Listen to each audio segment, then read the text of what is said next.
What is up, guys? Welcome back to the Still Straight Fire Running podcast. Today, we've got a very special guest, recent NCAA cross country runner up Rocky Hansen. Rocky is coming off a breakthrough cross country season and is gearing up to compete at the U.S. Cross Country Championships this weekend in Portland, Oregon. Rocky, thank you so much for joining us today. Of course. Thanks for the invitation, Stu. I appreciate Yeah. it. So let's dive in. You're obviously an incredible talent. In high school, you set 10 North Carolina state records. You broke 4 minutes in the mile and just had an outstanding career overall. When did you start running, and when did you realize that this was something that you could truly excel at? So I started running in second grade, actually. I was a soccer player growing up. I played a lot of soccer. I played travel ball when we lived in San Antonio, Texas at the time. And I played travel soccer, and that was only during the fall. So during the spring, I didn't have anything else to do. I didn't have a sport that kind of kept me active and kept me out of the house. So my mom or both of my parents were like, well, he needs something else to do. So they decided, okay, Rocky plays defense in soccer. He's running around a lot and chasing the ball. He'd probably be pretty good at running. We're just going to put him in a junior track club and see if he likes it. So they put me in a junior track club and I ended up liking it. Yeah, it wasn't really a choice at first, but it ended up working out. I liked it. And from then on, I kind of did like track every spring from then on. And I took like a couple year, 2 year long breaks in between just because I mean, when you're a kid, there are phases where you like really don't like something, and there are phases where you really do like something, and that was kind of my relationship with running was sometimes I was like, yeah, no, I don't want to do it at all. I hate it. And then there were other times where I was like, yeah, no, I really love this and want to keep doing it. So, and it also coincided with my family moving from Texas to North Carolina and just trying to find a new coach and new program and stuff like that. But eventually, once I got to middle school was kind of when I started consistently training every year because I joined the cross country team and started running good times. And then I reconnected with the coach in the area who, when we first moved in the area when I was in elementary school in fourth grade, he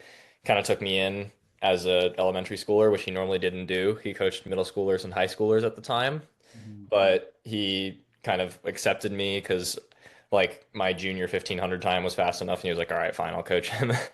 But um, we lost contact once I hit middle school. And when I started running again in middle school for the team, he reached back out and we reconnected and he started training me again for like the off season, the winter off season when like the fall cross country season for middle school is done from and he was coaching at Christ School at the time, the high school that I ended up going to, and I realized that was like a really cool opportunity to not only go to a school where I knew the coaching was going to be really good, but also to obtain a great education. And I decided to take that opportunity and didn't look back. So that's I know that's not necessarily part of the like why did you start running, Yeah. but I feel like I don't know, it felt like a important continuation of what was previously said. No, absolutely. Yeah, having a coach that you can trust is so crucial in this sport. Absolutely. But speaking on that, take me through that recruitment process going into college. You talked a little bit about your transition from middle school to high school, but hmm were you considering any other schools, and what ultimately made you choose Wake Forest? Yeah, I mean, I so at first, to be honest, recruitment was like I guess if you look at me now and then you would probably figure, okay, his recruitment was probably very hectic, very chaotic, like a lot going on, but it actually started out quite slow because my sophomore year I ran 418 and 921. So 418 for a full mile and 921 for I think a full two, or maybe it was a 3200. And at that time, so I was still the one like reaching out to schools that summer going into my junior year. It wasn't like as soon as that July 1st date hit or whatever that I was getting flooded. No, it was not like that at all. I was Mhm. the one sending the emails. And eventually, once I hit the fall, like some of the in-state schools started reaching out and I was having an okay cross season. I ran like 15:21 that fall for a cross country 5K, but it wasn't as good as compared to what I did that spring necessarily. So, and the reason for that was because I had iron deficiency and I didn't know it. and I was horrifically iron deficient. I was like, I think a ferritin of 6.2 and a hemoglobin of like 11.3 or something. It was ridiculous. Yeah. So Kind of hard I to was walk upstairs then. yeah, I was virtually running with two arms and a leg tied behind my back, and I didn't know it. But anyways, once we figured that out, I hit the spring and I was like, oh my gosh, I feel insane. And that's why I started running really fast. And that's when recruitment really started to pick up. But I mentioned the before and the after for the iron deficiency because that was really important to me and why I decided on Wake Forest. So, Wake Forest from the beginning, the coaches reached out early fall, so September when I wasn't necessarily running insanely quick, but I was an in-state guy and they figured, okay, like Wake Forest is in North Carolina. It's still important for them to go after the in-state guys, even though they can't offer in-state tuition or anything like that. It's still important because, I mean, there's a bunch of kids out there who prefer to stay close to home. I'm Mhm. personally not one of them. I didn't really care about location when I was choosing school.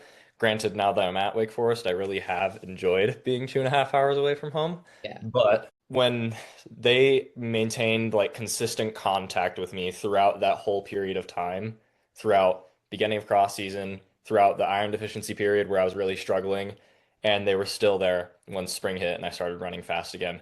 And that's what really meant a lot to me because I kind of like lost contact with some of the other coaches Mhm. during that time because I just wasn't running good. I hit indoor season and I opened in like I think a 4:26 or a 4:22 in the mile, and Mhm. my PB was 4:18 at the time.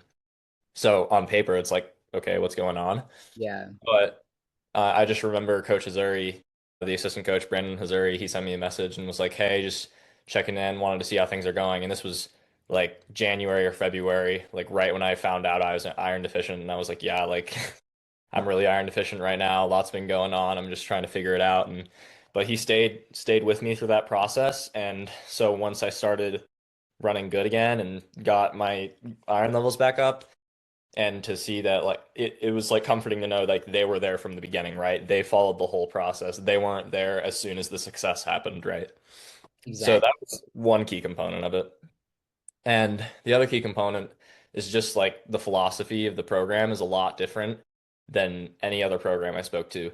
So the one of the first things they say to you on your recruitment call is, "Hey, we primarily care about the character of the kids we're recruiting. We want to make sure that the kids we're bringing in are good people and Mhm. not necessarily just good runners." And that's what meant a lot to me because I know that the people that I'm surrounded by on the team are guys that are going to be in the corner for the rest of my life. They're Mhm. going to be rooting for me, and I knew that the team culture was going to be set to the highest standard where we're all holding each other accountable and pushing each other to be great. So it just sounded like a championship level environment. While Wake Forest at the time hadn't necessarily achieved that sort of standard, they were climbing towards it, right? I think beginning of 2021 with the 2020 NCAA cross country nationals, Yeah. they got 15th. And then that next year when they started recruiting me, so fall 21, they got 10th. And that's when I was like, okay, like they're serious. They just made like a 5 place jump in a year. And then in 2022, they got fifth, Yeah. right? Yeah. So you can see the progression and see that sort of mentality and that fierce protection of the culture and what they've built. You can Mhm. see that play out in the results. So that was really what did it for me more than anything, because so many coaches will tell you in recruitment calls, oh, we're building something special here, Rocky, like you're going to be an all-American, this, that. They'll kind of dress it up and embellish it. Mhm. But with Wake Forest, it was this is what we do. We can't guarantee you all-American status. We can't guarantee you championships. We can't guarantee you medals. What we can guarantee you is that you're going to be in an environment that supports you, that pushes you, and you will be surrounded by good people. Yeah. And that's really what meant the most to me. And really the only other program that sounded even remotely similar to that philosophy was Northern Arizona. And Northern Arizona at the time had won 6 of the last 7 national titles. So Yeah. it's not necessarily bad company to be in, right? Um, and as far as other schools I was looking at, like Northern Arizona, Colorado, and a bunch of other ACC schools. But Mhm. um, once I took my official visit to Wake, it was immediately clear to me that I kind of had the gut feeling and I knew that it was where I wanted to be, and I thought about it more for a month or two and decided to commit. Yeah, no, absolutely. And You know? yeah, you mentioned how close y'all are and like how great that team culture is.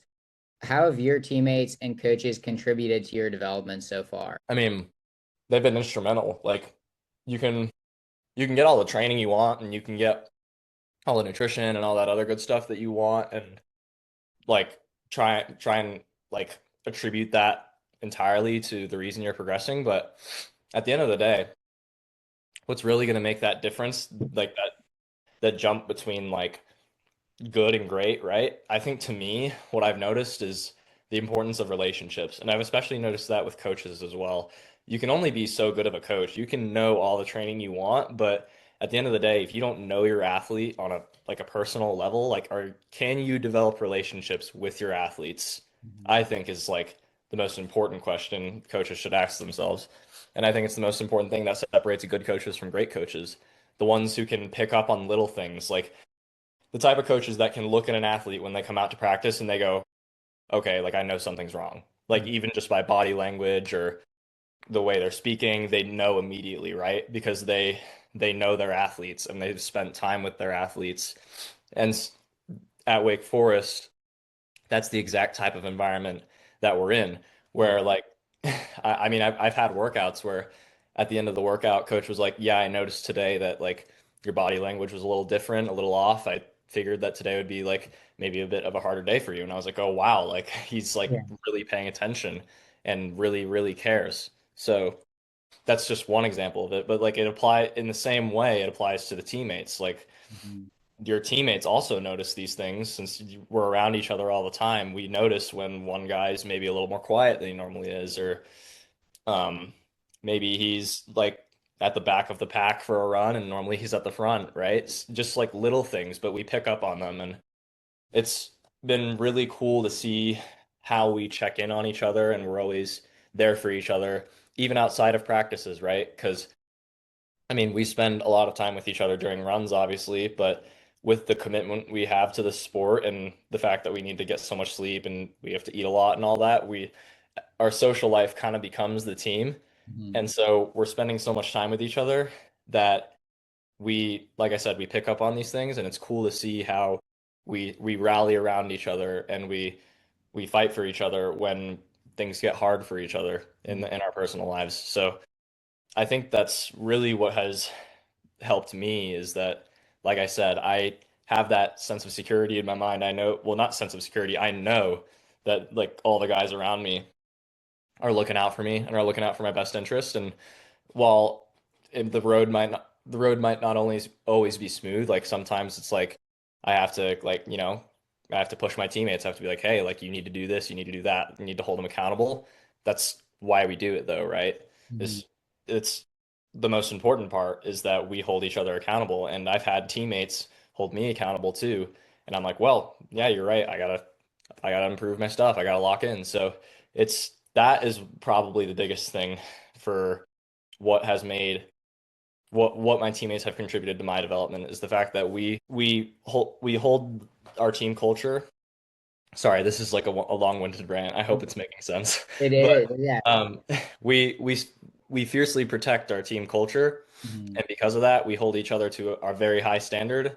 And with that very high standard, regardless of if you're a team captain or not, regardless of the times you're running, you are held to it. So if you are out doing stupid stuff, you're going to get called out for it. And if you are performing at a level or you are caring about your process in a way that is not conducive to top peak performance, you're going to get called out for it. So that's, but it's in a healthy way, right? It's not in a toxic way. And that is really what the biggest thing has been for me and for how teammates and coaches have contributed to my progression. Yeah, no, that's like that's so true. And it's interesting that you kind of had a foreshadowing experience there where when you're in high school, you could kind of first see the culture when you were struggling with that iron deficiency and other Mhm. schools just put you on the back burner and even gave up. But you could really tell like this is a team that's committed to your success, your overall well-being, and they stuck with you through that hard time. Yep. But yeah, Luke Tawalt spoke very similarly of that culture. Is there like one piece of advice that you received from either a teammate, a coach, someone else in your support staff that you've learned at Wake that is just like really stuck with you? Learned at Wake. Yeah, I mean that's tough. I've learned so much, and like it's hard to like boil everything down to one point. But I think that I've definitely learned this from a lot of my teammates, and I've certainly learned this from Coach. He Coach always harps on how, I mean, it's cliche, but attitude is everything. When you approach a practice or you approach a race or a meet, the attitude with which you approach it really does shape and define how you will perform and how you will carry about your process during it. And I've really just to just to give him his flowers, Aiden Ross on the team, he's always been a super positive guy. Like he's always checking in on guys, always asking how they're doing. Super positive force. Same with Andrew Kivett on the team. Guys that you might not necessarily see in like the top results or rankings, but they're absolutely contributing to the success of the team because of the energy they bring every day and because they're always asking guys how they're doing and like I said, bringing that energy, kind of making practice fun, right? Yeah. And that like seeing that and seeing how consistently they do it, even on the days where maybe it's a bit dead, maybe there's been a bad workout, or maybe they're having a bad day too, and they still make sure to put in that effort. That is was really eye-opening to me because it's when things are going bad for yourself, it's really easy to, go into self mode and be like, okay, this day sucks, moping, etc. But to still have that team mindset that like, hey, people are watching, people are observing how you act, that like seeing how Aiden and Kiv and how coach preaches attitude is everything, that has been the biggest thing for me. So now whenever I approach a day, whether it's like, I don't know, maybe if I've been dealing with something small that's popped up or if it's kind of a rough workout day, keeping that same mentality of thinking outside of self and thinking more team and remembering that you have a group of guys that you are representing that you are fighting for and they observe how you act and if how you behave and act affects everyone else. So I would say that's probably been the biggest thing I've learned. Man, yeah, absolutely. That's great advice. And I mean, every runner knows it's like when you show up, it's so hard to get in the right mindset 100% of the time, but it really does make a difference. Uh, Yep. but yeah, kind of moving on, you had a very impressive first year and a half of college, but you really seemed to hit a new level last indoor season, and you've really carried that momentum forward. What Mhm. would you attribute to that jump in performance? I mean, I would say from the outside looking in, it was obviously a really big jump. And I think that for me, the biggest thing was having a consistent year and a half of training. So ever since my junior year or like senior year of high school, I've had like interrupted periods of training. So I'll get like pretty fit towards the end of the block, but then something would pop up and I would get hurt and that would kind of reset me, right? And that was also the case freshman year. I came in really fit, was running really good in that cross country season, and then I got a stress injury, which set me back. And track season still went fairly well, still secured a decent finish at NCAA nationals in the 5K, but it certainly wasn't up to what if I had had like consistent training, right? And then that fall for cross country, I'd had a consistent 6 months or so under my belt, and the beginning of the season went really well. And then at ACC championships, I had a heat stroke, Mhm. which set me back, and I wasn't able to train for 18 days, and was still ran nationals, did what I could, and thankfully it wasn't like an injury that took me out for like 6 weeks or anything like that. It was just a, hey, give your body some rest, let your temperature regulatory system come back to baseline, and then you can start easy training again. So the fact that I was able to, I mean, so I got set back from that heat stroke, but immediately once I came back, I started building training and getting a healthy, consistent block under my belt going into that indoor season. And all the work was kind of compounding, and I was just getting more confident with each session because it was going really well, and I was at home, so I feel like I just kind of focused on training. I mean, you sleep, eat, and I don't know, like play video games and just like screw Yeah. around. I mean, kind of a degenerate lifestyle, but I mean, I'm running like just training, right? And it really, I really locked in during that winter block and really just wanted to hyper focus on all the little things because I was just pissed off. I was pissed off at I mean, I couldn't control having the heat stroke, and I'm never going to be pissed off at circumstances because circumstances are circumstances. But it's like it was frustrating that it ended in that way because I knew that I was really fit at the time. So coming into that indoor season, I was like, all right, I'm going to do absolutely everything in my power to make me ready once I toe that line in January. Yeah. And so I just focused on all the little things like sleep, nutrition, strength training. I tried to take care of take care of the 99%, the nutrition and sleep and training, but also the 1% of like strength training and flexibility and stuff like that. And I really saw the results of that indoor season. So that I would say the biggest attributors to success that year were having healthy, consistent training and coming off that cross country season more fired up than ever just because I was hungry. I really wanted to go out there and prove myself and show that and to showcase the work I had done because I knew that cross country wasn't indicative of the level I was at. And it paid off. I mean, indoor season went really well, and I just got more and more confident with each race and more confident with each session, and it ended in a pretty special year. Yeah. Yeah, no, ending that indoor season with a third place finish and top American in the 5K was huge. Um, Hmm. but I remember the first time I personally saw the Rocky Hansen that everyone knows today in action was watching you anchor Wake's team to the DMR victory up in Boston and outkicking Ethan Strand, one of the best milers in the entire country and even in the world. He competed at the World Championships this year. How much confidence did that give you knowing that you're a 5K guy that just outkicked one of the best milers in one of the best countries in the world?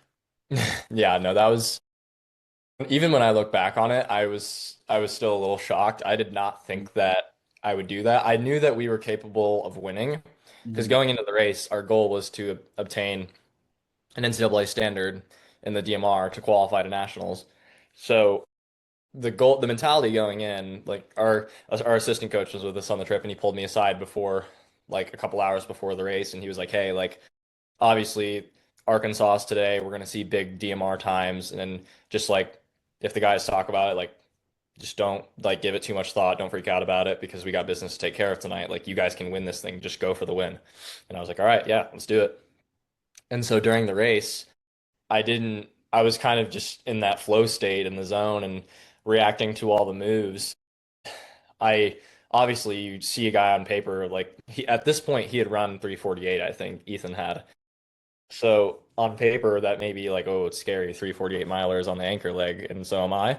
But again, the goal, I don't worry about anybody else that's in the field. I just need to execute and take care of business. And execution in my case was trying to go for the win. Yeah. So during the race, I was just making sure to cover all the moves, and it was a lot of fun. I mean, it was kind of like a four-man race. It was us, Virginia Tech, Georgetown, or it was five-man, sorry. Us, Virginia Tech, Georgetown, Princeton, and UNC were all up front duking it out for that win.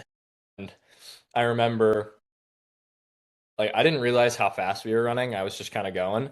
Mhm. And then I remember 2 laps to go or so, the field kind of started to break up. And George Cootie kind of started falling back, and I was behind George Cootie at the time, so I was like, okay, I got to get around before the break happens. And then I got around him, and then eventually, Tenoda, I think Tenoda was leading, and Harrison Witt made like a big move on the back stretch to take the lead and kind of break away. And so then I had Tenoda to get around, and I was like, okay, well, there's another move happening up front. I got to go. And this was like 100 meters to go at this point. So I'm on like the back curve or starting that back curve before the finish. And I was at this point, I wasn't really thinking too much. I was still just reacting. And then once I hit that pass around Tenoda, I got really close to Harrison and Ethan, and I was like, "Oh wait, I could actually win this thing." Yeah. And I swung around really hard once I got off the curve and just gave everything I had. Mm. And at that moment, I was like, "I think I can get him at the line," and I just, every last bit right there hit the lean. Mm. And I once I crossed the line, I knew that I got him. I was just waiting for the confirmation, and then I saw on the board that we got him by like 200ths of a second, and that was a really cool moment. Just, Yeah. I mean, I really truthfully didn't expect that I could do that at the time. I'd run quickly in the 5K. I think I'd run 13-14 by that point, Mhm. 2 weeks earlier at BU, but I didn't know what I was capable of in a shorter distance like the mile because I opened in 3:57 at VTech, which was a good season opener, but Mhm. I didn't really know where I would be at leg speed wise. For me to go out and get the win and to do it in the way that was outkicking Ethan, because Ethan's an incredible athlete, and like you said, he's like, I mean, NCAA mile record holder, world championships qualifier and competitor. Yeah, he's the stuff. Yeah, So the real it, deal. it was I didn't expect to do that. It was like I didn't expect that split either. I remember after the race, I was like, what did I run? And they told me it was like 350.2, and I was like, oh.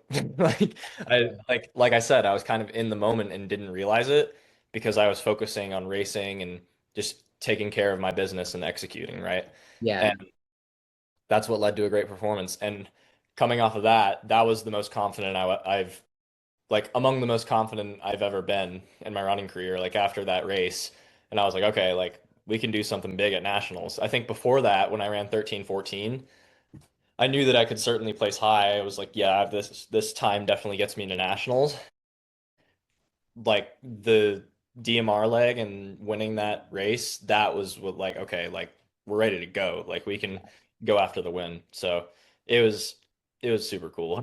Yeah. No, absolutely. After running 13-14, it's like you're going to be in it, but when you can outkick someone like Ethan Strand, I honestly didn't think it was possible for anyone to outkick that guy. And seeing a 5K guy do it, it's that he's set up for something big come championship season. Hmm. But kind of moving on to the outdoor season and beyond, you extended your track season well beyond NCAA's, and obviously you had a great outdoor season. But you ran a huge 5K PB of 13:07 all the way in July, when most NCAA athletes are kind of shifting their focus to more base training for the upcoming cross season. How did extending your track season impact your preparation and like eventually your performance this fall? Yeah. So originally the plan was to race until USA Championships in Eugene, Oregon, because we were trying to make the World Championship 5K team, which was the reason we ran that July sound running meet was because we wanted to go after the world standard. So at the meet, it was a great result. Was super happy with the way I ran and getting that time, but it was still short of the world standard, and we figured it wasn't worth competing 3 weeks, 4 weeks further into August to run the USA trials, and when the chances of me getting in would be pretty slim. I mean, the competition this year for the 5K was incredible, and for me to get in, if it was a tactical race and I got top three, great. Now I don't have the points to get into the meet. And if it's fast, you have guys like Nico Young, Graham Blanks, Grant Fisher in the field who are all sub 1250 guys. Yeah. So, and I mean, like, that's not like doubting myself. I'm obviously confident in myself, but there's levels, right? These guys have been doing it for a while. And so we figured, okay, dude, like you've really proved yourself on the track. You've had a great track season. Let's not sacrifice what could be an amazing cross country season at the expense of you running the USA championships now when you're certainly going to have more opportunities to do that in the future. Yeah. So we decided to shut down the season and took a week off right there and then started preparing for cross. And like you said, it's a little different when you compete into July than if, say, you just ended your season at NCAA's. So we just made sure to slowly build me up and roll me back into workouts. And so I think I did my first workout, like I think right before I came to campus was my first workout. So that was mid-August. And then I was still kind of on my own training schedule for the first 3 or 4 weeks. And by that third or fourth week was when I was like fully back on the team schedule with training and workouts and everything. So as far as preparation and stuff goes, the meet just basically extended, just delayed what a normal summer training block would be. And instead of opening up at Gans Creek in September at the Missouri race, we decided to open up at Virginia 3 weeks later. And I think that was a great move and the smart one because I think that I I think that it's important to peak at the right time. I mean, that's kind of our entire sport, and I Yeah. think a mistake that I've made in previous seasons, especially, has been running or peaking almost too early. For example, in cross country last year, I ran really well at Nuttycombe in September, and then I had the heat stroke at ACCs, which is out of my control.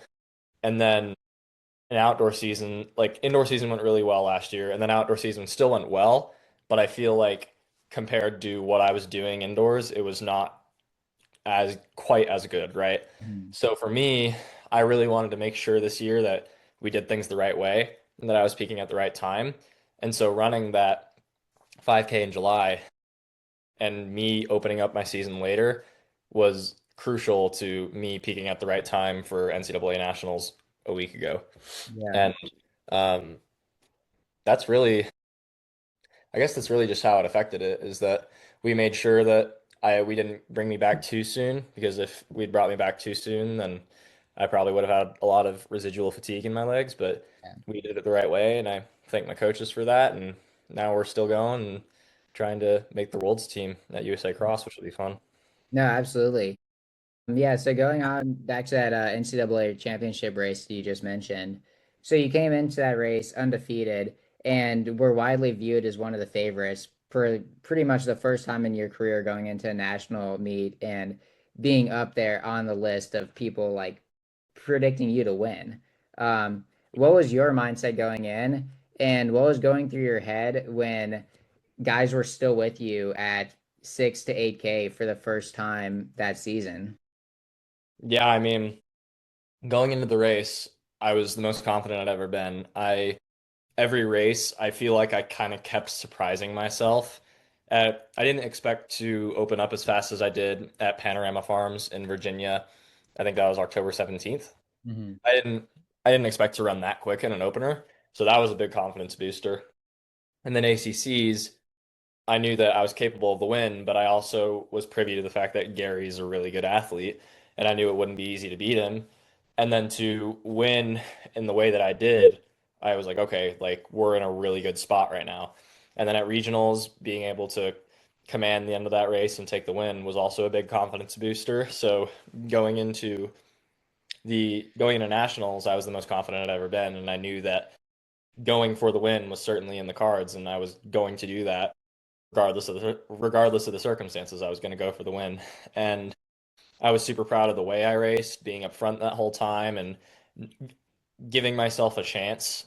And like it was a very different race than maybe you would expect for other NCAA meets, where at 8K there was still a huge pack in the race. There was Yeah, still so many guys that could have come away with the win, and that was something that was surprising to me. I remember I kind of looked to my left and right, and I was like, "Oh, there's still a lot of people here. yeah, When is the break going to happen?" And then Haptum absolutely eviscerated us going up that hill. And I've said it in multiple interviews. I'm extremely frustrated at myself for how I missed that break because I knew that that was a spot that it could possibly happen. And as much as I can be pissed at myself that I missed it and that I wish I had done this, wish I had done that, the past is the past. I can still be proud of the result and be proud of the fight, the fact that I was there and gave myself the chance and the opportunity to, and proud of the fact that I kept fighting after that. I didn't let him immediately get away. I still tried to reel him back in, and it wasn't quite enough, but I can be proud of the fact that I gave my best and did my all, and that I had a healthy season under my belt. Like yeah, that's just the thing I'm most grateful for. And like I said, to go from or I haven't said it here, but as I've said in other interviews and podcasts, to go from 100th last year to second this year, I'm just extremely grateful for the opportunity to be able to race in NCAAs and to be able to have a healthy season and to be in the position I am today. Yeah. It's really a blessing, and I know that, like I've said, there's other guys out there wanting that opportunity and dying for it because I was in their shoes, and it's not easy to be there. So to do it in the to put together that championship race and to run the way I did was it was pretty special. I was super proud of it. But obviously, I'm my own harshest critic, and see, knowing that I missed that break, like it certainly haunts me. So we still got a year to go though, so still opportunity ahead.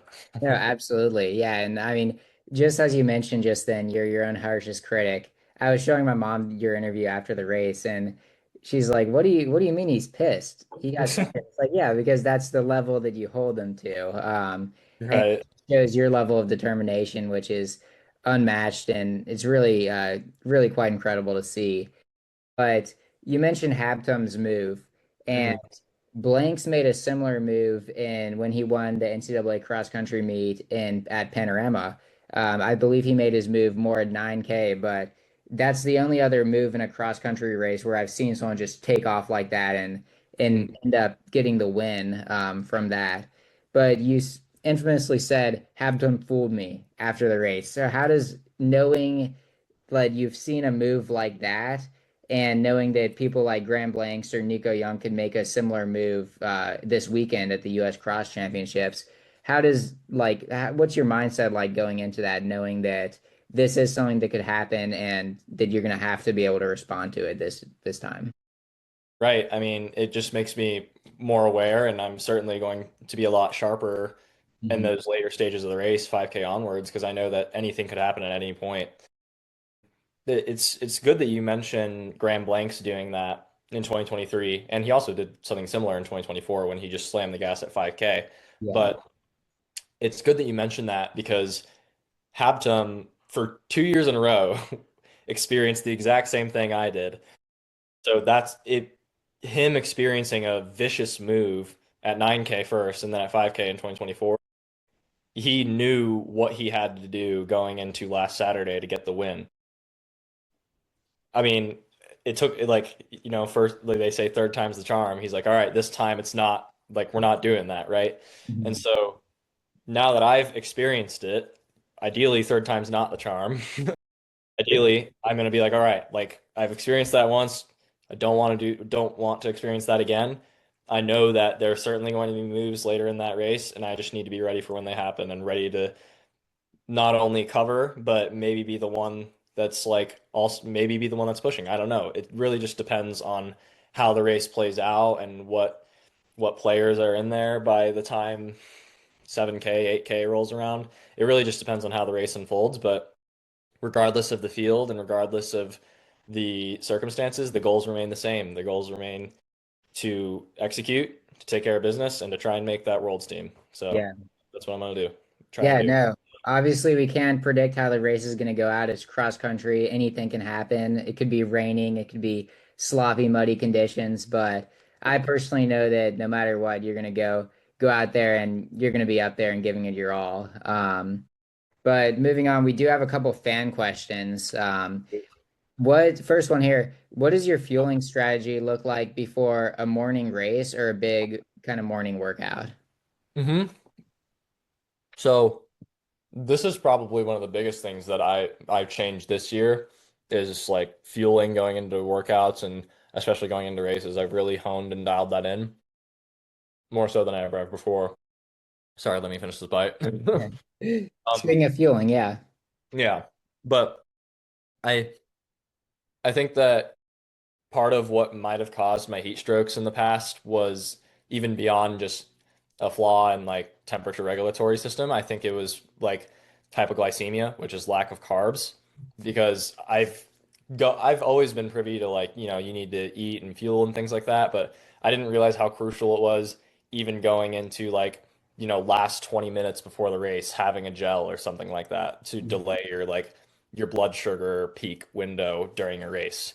So like nitty gritty things like that, I wasn't aware of that. And so this summer I met with a nutritionist and really it just opened my eyes to how important that fueling process is, not only like before workouts, but during workouts, and especially in those 3 hours before the race and how crucial it is. So for now, what's really worked for me for a morning race is 3 hours out, I eat like basically equivalent to a gram per kilogram of body weight. I'm Mhm. around like 155 pounds. So like that's around like 70 or 80 grams of carbs right there. And Mhm. so I typically just have a full bagel with jam on both sides, and then I have a bowl of instant oatmeal and a banana. And that's kind of like my pre-race breakfast, I guess, 3 hours out. Then kind of intermittently every 30 minutes until the race, I just make sure I'm having some sort of carb-filled snack. A lot of the time it's like a banana or like a fruit bar or something easily digestible that's high in carbs but not high in like fiber or any of the other stuff that can upset your stomach. Yeah. So then once I hit the 2 hour out mark, I typically take Morton bicarb. It's got carbohydrates in it. It's got like 40 grams in it. So it kind of two birds with one stone, get the bicarb and carbs in. Yeah. And then again, once I hit an hour out or like 30 more minutes, another snack, 30 more minutes, another snack, and then I start my warm up typically an hour out. And then as soon as I finish like my pre-meet tempo and whatnot going into the race, as soon as I hit like 20 minutes out from the race, I take a final like 20 to 30 gram of carb gel Mhm. to, like I said, delay that blood sugar peak window during the race. And then after I take that, that's kind of all she wrote in terms of pre-race fueling. I'm ready to go at that point. Yeah. No, I mean that's great. You have that dialed down to a T, and Yeah. it shows like when you dial something like that in, the results are just gonna come. hmm Um, and second fan question here, how are you able to block out the typical college distractions to be the best athlete that you can be? This kind of goes back to being surrounded by, well, this goes back to like the team part we were talking about earlier and being Mhm. surrounded by teammates that are seeking to achieve a level of athletic performance like that's super high, right? And being surrounded by like-minded people. One of the benefits of that is that you're going to be held accountable all the time. So whenever you feel those impulses to, I don't know, maybe go out one night or go party for a weekend, like Mhm. having your teammates there to be like, dude, what are you doing? Like Yeah. it's that's for me, that's been one big part that keeps me locked in is having teammates there as kind of like guardrails that are like, dude, you got to take care of your stuff. Yeah. And but also, I mean, I've never really been a guy who likes to go out and party and stuff like Yeah. that, just to be honest. It's like, so I've for me, what helps is I just think about my goals and I think about really what do I get out of going to party and stuff like that. And I am a full proponent of you need to have a balance between your locked in mindset and you also need to have those times where you kind of relax for a bit, right? And whatever that is for you. So like for example, I think it was yeah, right after ACCs, I went to a Charlotte Hornets game with some of my boys, and like even though that was like a night out that I like way past further past bedtime than I would normally allow, it Mhm. was like, hey, like this is kind of like your last like moment to breathe before you get into like the real thick of championship season. Like give yourself that grace and then like lock back in. So I think that it's important to have that locked in mentality where you're taking care of your business and controlling all the variables you can control, but you shouldn't use that, oh yeah, I need to give myself grace. You shouldn't use that as an excuse to not take care of like the 99% of what you're doing. So if Mhm. you're not taking care of your sleep and your nutrition and your training, and you're using like, oh, I need to give myself grace as an excuse for you not doing those things, that's where it's an issue. And for me, I know that I'm taking care of all of those things and I'm doing absolutely everything in my power to be the best I can be. So I can give myself those moments where I step back and I do something fun on purpose because I know that that's what will keep me going throughout the season and prevent burnout. So I would say that's probably how I navigate the the typical distractions of college life and things like that is knowing that I can take those steps back occasionally Mhm. and give myself grace, but I'm still taking care of my business and taking care of all the variables I can control. Yeah, no, absolutely. I was speaking with one of your friends, Hunter Jones, and he mentioned like, yeah, it's so important. You have to be locked in, but if you're not enjoying what you're doing, you're never going to succeed at it. If you're just miserable all the time, then yeah, you can't show up. How are you going to show up to practice and have that positive mindset if you're not having any fun outside of it? But it's so great that the community, the culture that y'all have, it's one kind of the opposite of what most peer pressure is in college, where it's peer pressure to not go out Right. and do Stop. things in a more beneficial, productive way for y'all's success, which is great to see.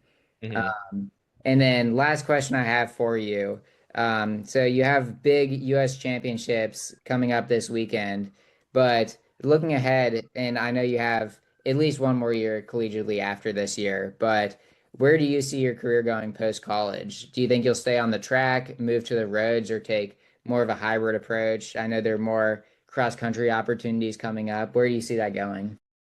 Definitely ride out the track as long as I can. I think that being in the 5K distance is kind of that sweet spot where it's like I still see myself competing and being very ultra competitive in the 5K and the 3K and stuff like that on the track. And eventually I could see myself even taking the step to 10K. I really am confident that I could run really fast there. It's just a matter of like when in training would be the right time to take that step to that distance. Mhm. But I don't see myself going to the roads until like I've ridden out my track career. Kind of, I think about like how Eliud Kipchoge did it, right? Like he didn't go to the roads immediately. He was obviously a medalist and things like that on the track first, and then once he had fully exhausted his options in the track, then he went to the roads and he was killing it there too, right? Yeah. So I kind of see that's in an ideal world, obviously, God forbid any injuries or anything like that.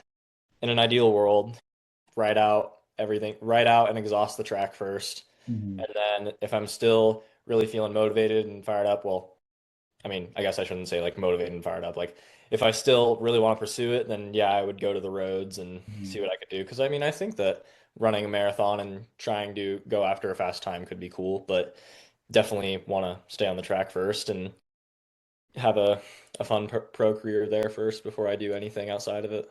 Yeah, no, absolutely. Well, whatever it ends up being, I know that the future is bright. And yeah, so that wraps up episode 9 of the Still Straight Fire podcast. And Rocky, thank you so much for joining us today. I can't wait to see what you do this weekend and moving beyond the rest of the season and next year, and then throughout your whole pro career. So, yeah, Awesome. Yeah, thanks for having me on, Stu. Really appreciate it. yeah, of course.